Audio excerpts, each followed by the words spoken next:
cities. What have you found in this 1 year of reflection and travel? Well, in most places that I've gone, globalization, technology, and trade have been big themes that have come up. And one of the things that really struck me is that when there's a disruption, right? So when, if you lose a job, that doesn't just impact you and your family. That if they grew up, they could get a job at the paper mill if they wanted. So it really was very intertwined with the town. And then, for a number of reasons, including globalization and technology, right? Globalization, because a lot of the lumber milling work moved a few hundred miles away over to Canada, and technology, because now instead of just using wood, more people want to use synthetic wood products that are stronger and cheaper to build homes and other buildings. So for a number of reasons, there's this disruption to the paper mill industry. And so I was talking to a number of the people there, and they're very enterprising and entrepreneurial, and they you know, of course, if you lose a job, you're going to go and work on getting retrained to go do another job. But one of the things that really struck me was, you know, a number of these folks were really afraid that the new job that they were getting trained for was also just going to get replaced by trade or globalization or technology. And I was listening to this, and I was thinking, hey, you know, you just got retrained in something that's a very important modern job. It doesn't seem to me, from what I know at least, like that's really a risk of being replaced over the long term, or for the foreseeable future at least. Short or medium term. But it really was shaping how people were thinking about it.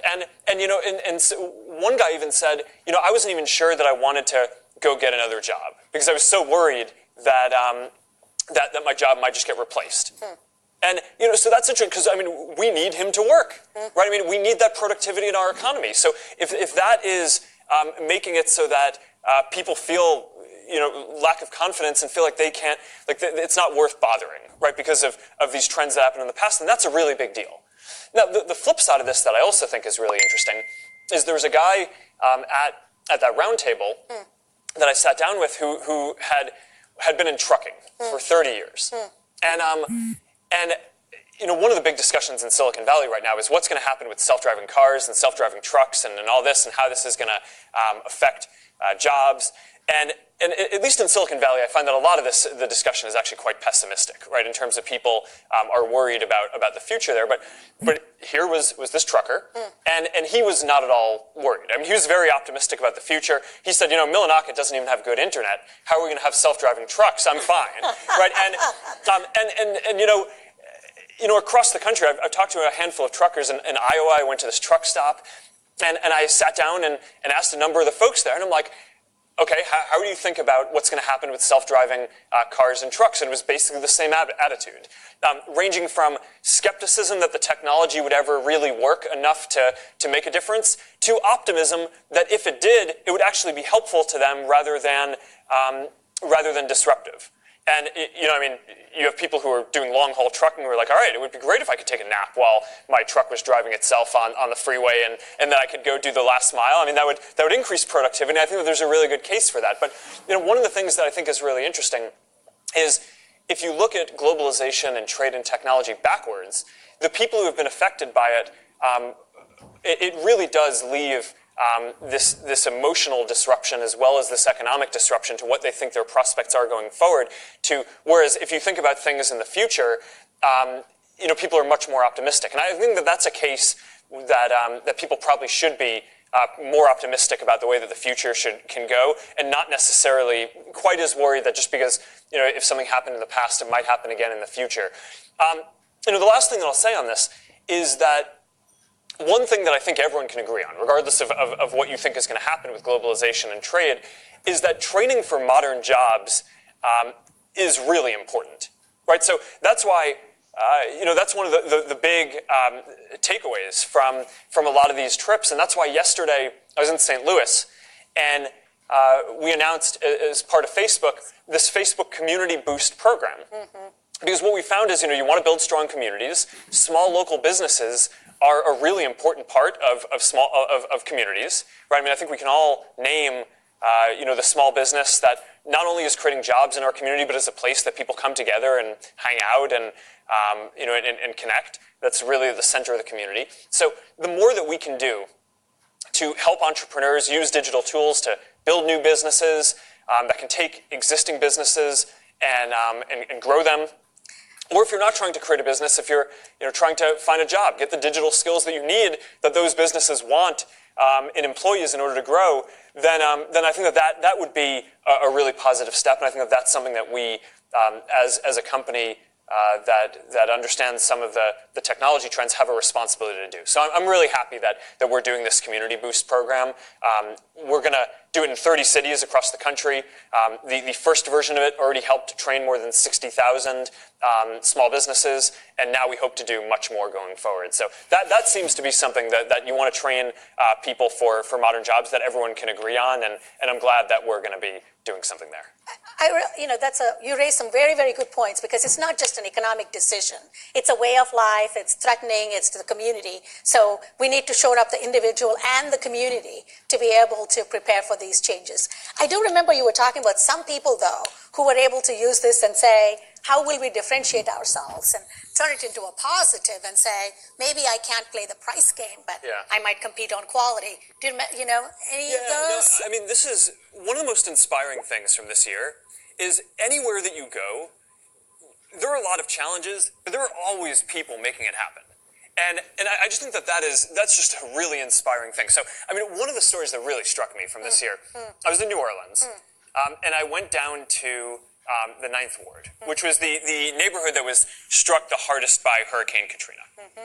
And basically, so after the hurricane, a lot of people left the neighborhood, right? Because just completely flooded. A lot of homes were destroyed. And because there weren't a lot of people in the neighborhood, no one would invest to build a grocery store. So the people who were in the neighborhood had nowhere to get fresh food, right? So then there's this guy who I met, Burnell Cotlin, who I think it's worth calling out. Who I think it's worth calling out is a veteran, and it is Veterans Day. So so a thank you to Burnell for his service and to all of you veterans. So Burnell decided that he was gonna take it on himself to build a grocery store, and he the thing is he didn't know anything about building a grocery store. So, but as a veteran, right? He's like, all right, I've done much harder things. I can do this. He went on the internet and started looking at internet videos on how to run electrical wiring and how to install roofing, and he did it. Right? He built a grocery store by hand. It took him a little while, so that way people in his community could have a place to get fresh food. And then he was like, all right, I'm not going to stop there. Now I'm going to build a barber shop so people have a place to come together. And then I'm going to build a laundromat because people need that. And then I'm going to build a playground. And I'm going to build an internet cafe. And this guy is like single-handedly, not just building what's an important small business in the community, but rebuilding a real cornerstone of the community. I mean, so it's really hard not to go meet someone like Burnell and be really inspired. But the thing that I think is even more inspiring is that there are people like that all over, right? In every place that you go. So I mean, the story that we were talking about around trade was I was talking to a handful of fishermen in the South, and they were talking to me about. Yeah, there are real challenges around globalization and trade, right? They were talking about how, there are countries like India, and I think they were saying Vietnam, who subsidize exports, right? So the cost of labor in a lot of these places is cheaper, but then on top of that, if you have the Indian government subsidizing the fish exports that you put out, then it's probably pretty hard for Americans to compete on price in some places. So I was going around, and there were a group of 10 folks, and they were talking about how this was a really big challenge in their businesses, and then of course there's the one business that kind of figures it out, right? And it's like, all right, we're gonna take this challenge and turn it into a big opportunity. And what they'd figured out was, okay, now that there's more international trade, what they were going to do is not just sell their seafood locally, but sell it internationally too, and sell it as a premium American product, right? So not try to compete on price. But try to kind of flip the whole thing on its head.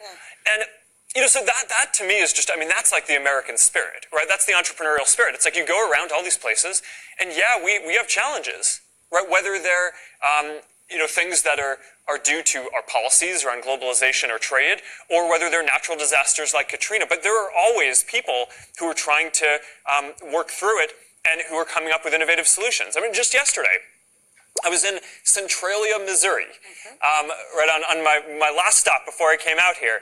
And I was talking to these two brothers. I mean, there's young guys. I mean, it's 25 and 21 years old. And they run one of the largest free-range egg farms in the country. When you talk to them, it's like,